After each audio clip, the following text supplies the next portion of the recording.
തീർച്ചയായും വലിയ കാര്യവുമാണ്. പ്രശസ്ത കവിയും ഗാനരചയിതവുമായ ശ്രീ റഫീഖ് അഹമ്മദ് നിങ്ങൾ എനിക്ക് എന്താണ് തന്നതെന്ന് കവിതാ സമാഹാരത്തിൽ എഴുതിയ അവതാരകയെ കുറിച്ച വാക്കുകളാണിവ.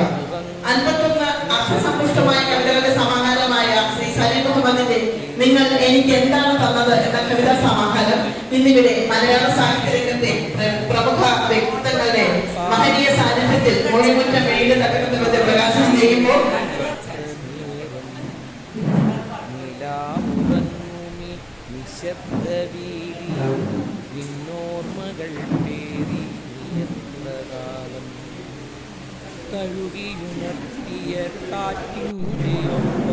നിങ്ങൾ എന്താണ് പോലെ നിന്നിലേക്കെത്തുവാനാശിച്ചു ഞാനെത്ര തോരാത്ത കണ്ണീർ വാക്കിയായി തഴുകിയുണർത്തിയ കാറ്റിൻ്റെയൊപ്പം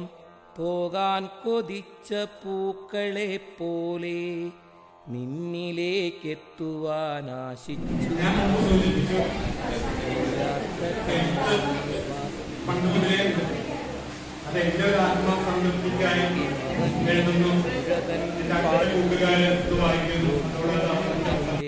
ഗാനാലാപം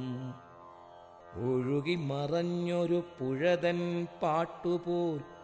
ഓർക്കുന്നു നിന്റെ ഗാനാലാപം ഉറങ്ങാത്ത രാവിൽ കൂട്ടിരിക്കുന്നു നിന്റെ സ്വർഗീയനാദം അമ്മതൻ താരാട്ടുപോ അറിയില്ല പ്രേയസി ഇനി എത്ര രാവുകൾ അശ്രുധാരയാൽ ഞാനിവിടെ